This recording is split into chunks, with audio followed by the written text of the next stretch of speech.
everyone. It's October 26th, and we are back with our daily push talk. Today, we have a very interesting story, interesting guest with us. We have Mr. Jimmy Hill. Mr. Jimmy Hill, how you doing today, man? How you doing? Thank you so much for having me. Absolutely. It's a tough subject today, so I think this week, in fact, we got a few tough subjects coming up this week, but this one is tough. So I want you to start by telling everybody about your situation with your son, Mr. Jimmy Atchison. My son, Jimmy Atchison, 21 years old, who had his future, dreams, and hope shattered in just a few moments. My son, Jimmy Atchison, he was a jokester, a prankster, and we loved to have him around the home, and he loved his kids. He had 2 kids, would never get to see their father again. His grandmother, Elizabeth Ann Atchison, who he promised to get a house to. He loved music. Who he promised to get a house to. She died earlier this year, holding on as much as he can in his fight for justice. So, my son, you can be mad at him one minute and you be laughing at him one minute. That's just how silly he was. But we know he wasn't a violent type of person that was portrayed by the news media and Atlanta police. Son Kim. My son, Jimmy Atchison, on January the 22nd, 2019, my son, Jimmy Atchison, was unarmed and surrendering, yet he was shot and killed by former Atlanta police officer, Son Kim, on the assumption of a bogus armed robbery warrant, in which a witness came forward and stated that there was no armed robbery. This journey has been full of obstacles and hurdles and weariness and a lot of pain, a lot of emptiness. It's been very full of heartaches, but God has given us the strength and He's given us the guidance and endurance to continue to move forward in this situation. I have to give all credit to God, because if it wasn't for His mercy and grace, we'll be lost. We don't know where we'll be. So one of the things that I really want to hit on is that we know that gun violence across the market has gone up in the city of Atlanta. Yes. From police gun violence to just regular gang gun violence, right? I know we just recently did an event with Shannon Jones, Reverend Shannon Jones, where we actually marched through the Pittsburgh area, kind of praying for the community. Yes. But your son was killed by an actual officer, in which, from what I understand from the report that you have, which is very detailed, like they had an arrest warrant. They went to try to arrest him in the apartment. He fled the scene, but when they found him, he was in a closet, unarmed, in his underwear. And his boxers, yes. His boxers. And did the police ever give you a reason for why they felt like they needed to shoot him? If he was unarmed in the closet, no place really for him to go, and there was how many officers in the room at the time? 4 officers in the room with weapons drawn, not tasers, with guns drawn. Right. Yeah. So and the thing of that, what made me hard to believe is this officer, Son Kim, who already had a history of being overly aggressive in certain situations, in which he shot at approaching Rottweiler 8 times, while officers was in view and commanding him to stop, and bits of shrapnel hit several of the officers. So there have been a number of complaints against him. So I understand, why was he in charge of a task force? Why was he in charge of a task force? I just can't understand. And he lied, saying my son had a history. First of all, the shooting, according to the Public Integrity Union of the District Attorney Office, on January the 22nd of my son, Jimmy Atchison, the shooting was not justified. And Son Kim should be indicted for murder. That's the report according to the Public Integrity Union of the Fulton County District Attorney Office. This officer lied, stating that my son had a history of violence. He lied to his fellow officers, lied to say my son had a history of violence against police officers. And according to the Public Integrity Union again, of the Fulton County District Attorney Office, my son had one misdemeanor against police officers, and that was 2018, August 17, 2018, and said the said accuser was not harmed in any kind of way. And according to the report of the Public Integrity Union, my son has no other history of violence against police officers. So, I mean, I know we talked about it earlier today. So that was under, one of the issues you've been having is that was under the past DA, DA Paul. Yes. Right? And I know we now have, you guys now have a new DA in Fulton County, DA Fannie Willis. What has been the relationship you've had with her compared to the relationship you had with the previous DA? It's really not. It really hasn't been a relationship because our first meeting with Fulton County District Attorney Fannie Willis, after we spoke, introduced ourselves. She introduced us to her team members. The first thing came out of her mouth was, "I done got rid of Power Howard whole staff," and we were looking puzzled, like, what does that have to do with this meeting? And then she stated the fact that, "I don't like the fact that your son pushed the children under the bed before he jumped out the window. He put the children on the bed to get them out of harm's way." And not one time during the meeting, and several things she said over and over, "My decision is gonna be my decision. Y'all can like it or not." So we was like, "What is going on?" You know, and I asked, I said, "What is this meeting? Ain't this meeting supposed to be about Son Kim and trying to get him indicted? You know, to be presented to a grand jury?" And we spoke with her some more, but nothing came out of the meeting. Nothing came out of me because she was there to display her arrogance. She was just there to display her arrogance and just mainly no. You know, we weren't there to talk about Power Howard. This is the same Power Howard who you got on the news and spoke about years ago, that how you appreciated working for the DA. But now it's another story. So she was letting us know at that meeting that she's pro-police and that she really wasn't interested, according to my thoughts, that she really wasn't interested in trying to indict Son Kim. Like she was looking for a way out, looking for an excuse.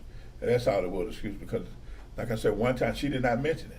And you had this same report, this same book that I have right here in front of you, she had this same book. And yet she refuses to do nothing. And we haven't met with her, I think it's been about 6 months, we haven't met with her anymore. We haven't met no more with her because even our lawyer said she's baffled, she's confused. Our lawyer, Tanya Miller, she's baffled, she don't know what to think or what's going on. So my thing is, I think we have to continue to apply pressure because we're not the type of family who's gonna give up. You know, this man took my life, my son's life, and he took it unnecessarily and unjustifiable. And ain't no way you can justify the shooting of my son, Jimmy Ashton. He refused to call SWAT when the subject is barricaded. He violated FBI policy. Let me get this right first. First, he refused to call SWAT. And in most cases, SWAT is called when the subject is barricaded. That was the operational plan, to call SWAT. But he took his battles. He always have been like that. He took matters into his own hand, placed himself above the law, and became my son, judge, jury, and executioner. And it's something I have to mention. 22 days later, after my son was murdered, there was a white dentist in Brookhaven. Had a 10-hour standoff. And they issued a warrant for him shooting at his wife. 10-hour standoff. They didn't even give my son 10 seconds. They called SWAT. Proper procedure was used. They called SWAT. Proper protocol was used. They sent in a robot. They sent in flashbangs. And they sent in tear gas. Then the FBI, SWAT entered, and there was a tussle. This man was in a small room like my son was, with a room full of ammunition. And guess what? They brought him out without a scratch. But they brought my son Jimmy Ashton out in a body bag. So this had been very painful because this officer, they violated. They didn't have a warrant for the apartment. They also violated because in Atlanta Police Department is supposed to wear their body camera at all times when it comes to dealing with a suspect or dealing with a situation. This officer did not have on a body cam. So it was a number of violations. Like I said, not only his human and civil rights. Now, my son had a name, my son had an identity. And it's like he just took it away. Wow. You know, as I was listening to you, when the procedure that, now you said that in reading that the officer Kim did not follow procedure or policy and procedure. Can you tell us what has taken place with him since then? Son Kim, let me add this right here. Like I said, I couldn't understand how he was able to be in charge of a task force, any type of task force. He another violation. He entered a funeral looking for a suspect, and he, without identifying themselves, he drew down on everybody. They drew their weapons on everybody at the funeral. And all this is according to, it's not my statement, according to the Atlanta Journal-Constitution. Sean King right now is doing federal work, civilian work for the federal government. After much pressure from Atlanta Mayor Keisha Bottom gave him the option to be fired or resign after much pressure. And he resigned, and now he's doing civilian work for the federal government. The same federal government that's still investigating him. The same federal government that's supposed to be investigating. You know, it seemed like everybody wanted this case swept under the rug, going through any length necessary to protect this case. Even Atlanta, the city of Atlanta, and because it seemed like Atlanta is more about relationships and scratching each other back and watching each other back. And that's what's so hurtful. Like, my son's life don't mean nothing. Like, it didn't mean nothing. And I've been disappointed. With the church. Because the church, who at one time was our pillar, who we leaned to for support and everything. It seemed like pastors are being quiet. Black entertainment, even the community has to be awakened to this thing. And, you know, it just time enough is enough. Wrong is wrong, no matter who says it or who does it. And the whole city of Atlanta, America has been wrong in this situation when it comes to the murder of my son, Jimmy S. It's about accountability. Nobody wants to hold one another accountable. So let me ask you a question. Like, one of the things that's very interesting to me is that we depend on our police to be a place of refuge, a place of trust. This situation, what has it done to you when it comes to you and the way you trust? Now you trust law enforcement in general. I know just outside of APD, how do you trust law enforcement in general at this point? It's hard. You know, I have a cousin who's been a law officer. I've been growing up in East Lake Meadows. I counted numerous law officers. Some were good, some were bad apples. Mm-hmm. It's hard to trust. It is hard to trust because even as I look at the situation when I was just explaining that I think name about the situation in Milwaukee where this officer shot he shot this man in front of his children. It seemed like it's the place fear, and the place fear and terrorism at an early age and put fear into our children. You know, the police are supposed to be there to protect us and to serve. Not destroy us, not bring forth destruction, and not cause death. We shouldn't be afraid of the police. We done had, growing up in East Lake Meadows, we had police used to get out their car in the 70s and walk and talk with us. You know, if things were being did on the street, they look, man, y'all know y'all can't do that. You know, they were telling the older guys, and it was a level of respect shown for them. Now it seems like police just don't give a damn now. It's just like so much racism and hatred toward. I have to be real and say Black Americans because it's like, you know, people talk about my condolences to the Asian community. People talk about stop Asian hate. What about stop Black hate? What about stop all this killing and remaining silent and ignoring and turning their backs to this situation where all these young Black boys are getting killed, innocent young Black men and Black women, even our Black children.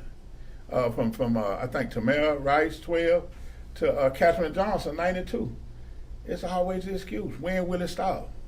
When is enough? When will we have the faith and courage to come together to be able to say with one voice, on one accord, and say enough is enough? I tell you, it's, you know, when it comes to law enforcement, like you said, you have the good and you have the bad when it comes to law enforcement. And like you, I've come in contact with them, have family members and friends that are in law enforcement, and you're absolutely right. The things that have taken place over the last several decades even has put us in a position where trust in the system, trust in law enforcement really isn't there anymore.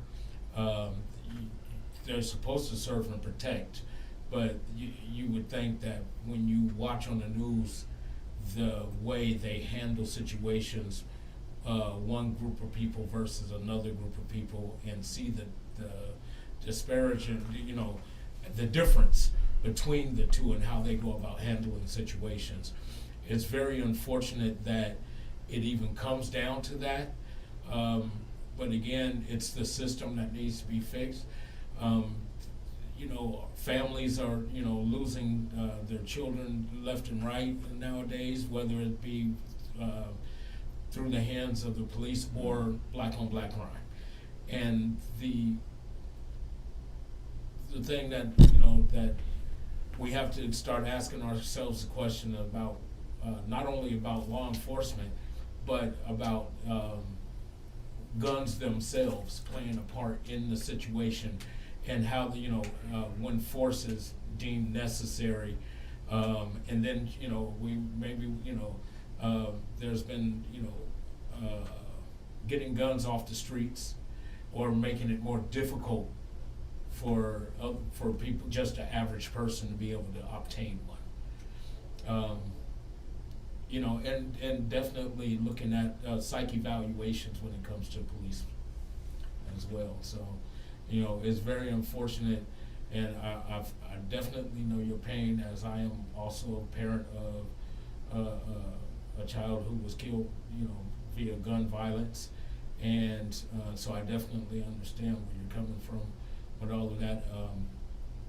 Man, it's not easy. And so how have you been able to cope and manage through all of this? Well, my family, just trying to beat up on my family and continue to fight. My son's mother, Cynthia Atchison, this has took a tremendous amount of pain to where, her peace was taken away. She done carried this for 9 long months. Her peace, all of a sudden, just seeing it when his eyes were open, and yet somebody else closed his eyes. So her peace was taken away. Her peace was taken away. She's went through so much, man. It's like I want to cry right now. So much of what she's been going through. Discouragement, almost a depressed state. To, I was talking to her this morning. I told her I was on my way to this interview, and she was like, "Just keep fighting. Just keep fighting." She said, "I'm gonna get back out there with." She's getting what she can't take it, because once we started doing the talking about it and try to have interviews, she had to get up and leave. And his sisters, them, you have sisters by his mother, and you got sisters, one brother by on my side of the family, and it's like destroyed them. It's like it took some a year and a half, 2 years to even come out for a protest, because they didn't want to accept the fact that he was dead, that he wasn't coming back. And there's one who still, she won't get involved. I love Missy to death. She won't get involved because it pained her so much. They were just a very close family, especially on their mother's side. And on my side, my son and my other daughters, it bothered them very bad, because my son, Jimmy, was like a link. He would meet with my other sons, and we didn't even know it. And he was the bridge that kept our family together. Because when you have these families and you have kids by different mothers, it always be a lot of confrontation, but he was the bridge. He was the bridge. And, I don't mention this too much, but I promised his grandmother, I promised Cent, and I promised my other son, Curtis. He got murdered, 18-year-old son got murdered in 2012. And, the two guys got life in 30 and life in 10. And, God gave us the strength to fight, and God really gave me the endurance. So I had to try to be there for them, because they were very close, and it bothered him when Curtis got killed. And then to see it happen to him, and it's just like, who is trying to hold people accountable? It's time to hold Fulton County family with us accountable. It's time to break up this system, remaining silent. It's time for You know, when Nathan the prophet had to go and speak to King David and tell him about the wrongness that he was doing and the situation. And King David repented. So I asked everybody today, is there any more Nathans out here that have the faith and courage to challenge this system? Even Jesus, when we come to righteous anger, even Jesus flipped over the tables in the temple. You know, is anybody in Atlanta leadership about dignity and character and integrity and principle? It seems like we done got away from those things. You know, it's time to come together and stand on truth and justice. Everybody, I guess people are afraid of repercussions. Atlanta has become, leadership has become so selfish and commercial to the point to where everybody just thinking about themselves. These lives matter. My son Jimmy Essen's life matter. When I be out here protesting with these other mothers, when I look in their eyes and see the pain and the emptiness and the loneliness, and some of these mothers are 70, 80 years old and still trying to fight for their son, it's like we are on an island by ourselves fighting. Seems like nobody don't want to step up. Nobody has the courage to step up. Everybody just enjoy themselves. We are in pain. Now, these families are in pain. My family is in pain. I'm in pain. I'm just not showing it right now, but I'm in pain. But I know what I got to do. And I got to have the courage to stand up and continue to speak out against this wicked and injustice system of police brutality and racism. And I'll just end it by saying this, like, from our perspective, I found out about him on Saturday, literally, when I met you at the One Accord Conference. Yeah. And I've done my best today, I'm not, to be honest, to kind of do as much research. But even after you leave today, I commit to us doing more research and finding out and reading through any information you're willing to give us. Because as you stated, we need more. Not only do we need more Nathans, not only do we need more prophets on the scene, but we need more people who have the heart of David, to be able to, when they're in a situation where they have power and they've done wrong with the power they have, they know how to seek forgiveness and repentance. Amen. Because we can have prophets speaking all day, but if people are not receptive to the prophet speaking, then it still does no good. And that's the reason why November 2nd and Election Day is so important. We have to vote people who stand for our interests. And I'll continue to remind people that just because, for the black community, just because a person has a black face doesn't mean that they always represent black issues. Amen. So we have to just be careful about who we're putting in office.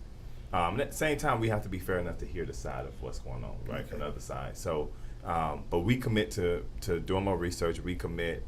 That's the reason I wanted to have you on today, because I think that regardless of the situation, the stories are important. Hearing about Mr. Atchison, hearing about